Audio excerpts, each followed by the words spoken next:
regras mais duras na concessão de benefícios sociais, mudanças na aposentadoria e pensões de militares e limitação para crescimento do salário mínimo. Propostas do governo federal no aguardado pacote de corte de gastos que foi detalhado hoje, mas que traz junto a elevação da taxa ou da faixa de isenção do imposto de renda para quem ganha até R$5.000 por mês. Vamos então a Brasília, onde o repórter Pedro Nascimento traz um resumo do que foi apresentado pelo ministro da Fazenda nesta quinta-feira.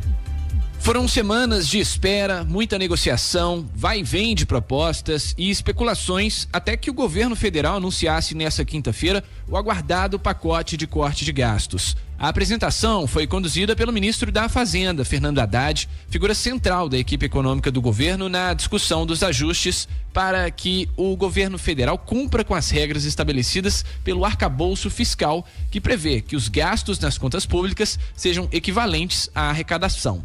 Ao longo de quase 2 horas de coletiva, Haddad e outros ministros do governo deram detalhes das propostas que, segundo as contas do governo Lula, vão representar uma economia de quase 72 bilhões de reais entre os anos de 2025 e 2026. A previsão a longo prazo é que o governo deixe de gastar até 327 bilhões de reais até o ano de 2030. Para isso, o governo precisou adotar medidas impopulares. Entre elas estão limitações para o acesso ao benefício do abono salarial, o aumento do rigor e a fiscalização na concessão do Bolsa Família e também do BPC. O governo também criou uma nova limitação para o aumento do salário mínimo, que a partir de 2025 passa a ser vinculado aos 2 últimos aumentos do PIB e com um teto de até 2,5% acima da inflação. Mesmo com essa nova regra, o ministro Haddad justificou que os trabalhadores não terão perdas financeiras. Reforçar que o salário mínimo continuará tendo ganho real.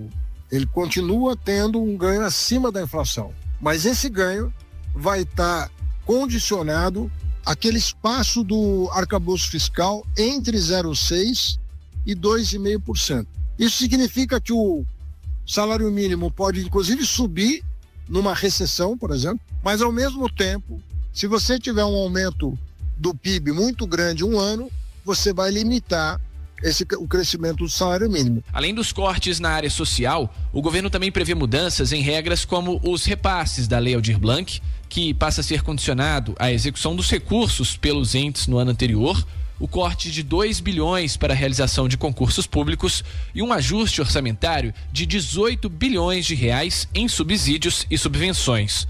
Outros pontos sensíveis trabalhados pelo governo nessa agenda são a previdência dos militares das Forças Armadas e a verba para o pagamento de emendas parlamentares. No caso dos militares, a economia prevista é de 2 bilhões de reais por ano, com o corte de regalias, como, por exemplo, a pensão por morte fictícia, que é quando a família de um militar expulso das Forças Armadas recebe pensão como se ele tivesse morrido, e também o estabelecimento de uma idade mínima para a baixa no serviço militar.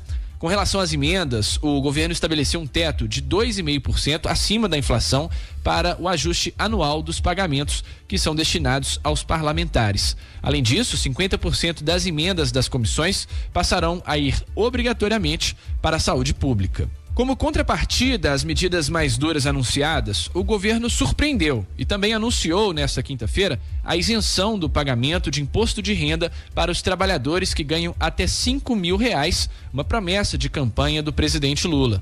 A proposta, que deverá valer a partir de 2026, prevê que as perdas na arrecadação com essa medida, estimadas em 35 bilhões de reais, sejam compensadas com um imposto de 10% da renda anual sobre aquelas pessoas que têm rendimentos superiores a R$600 mil por ano. O governo também vai propor o fim da dedução de gastos com saúde no imposto de renda para aquelas pessoas com renda superior a R$20 mil. De Brasília, Pedro Nascimento. Todas essas medidas anunciadas pelo governo, por enquanto, são propostas que dependem de aprovação do Congresso para que comecem a valer. Seguindo em Brasília, agora acionando o repórter Gabriel Máximo para saber, há alguma expectativa, já perspectiva dessa votação? Gabriel, boa noite.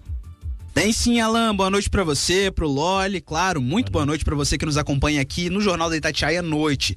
Depois de detalhar as medidas lá no Planalto, Haddad veio aqui pro Senado, junto com o ministro das Relações Institucionais, Alexandre Padilha, para uma reunião com o presidente do Congresso, o senador Rodrigo Pacheco, e com os líderes do Senado, e explicou o pacote para eles. Depois dessa reunião, Pacheco disse que o corte de gastos vai ser a prioridade do Congresso nesta reta final de ano e deve ser votado antes do recesso parlamentar, marcado para 23 de dezembro. Nós temos pouco tempo e um grande desafio, né? São 3 semanas. Eu fiz um apelo aos líderes que pudéssemos, de fato, fazer um esforço concentrado nessas próximas 3 semanas para fazer as entregas necessárias. A previsão é que a tramitação das propostas comece pela Câmara dos Deputados, que tem um ritmo mais demorado. Isso porque a proposta de emenda à Constituição com as medidas precisa ser aprovada na Comissão de Constituição e Justiça, depois passar pela análise de uma comissão especial e só aí seguir para o plenário. Assim, o pacote só deve chegar ao Senado na última semana antes do recesso parlamentar.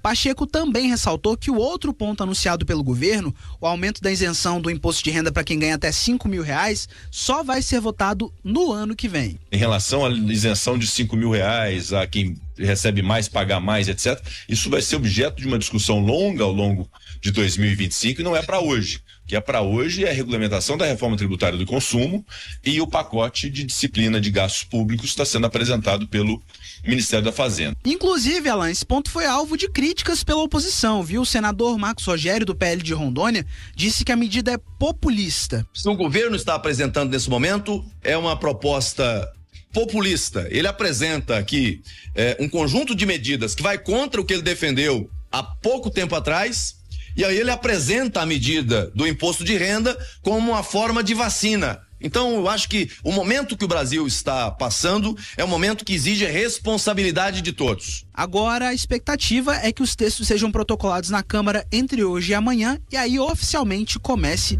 a tramitação do pacote corte de gastos.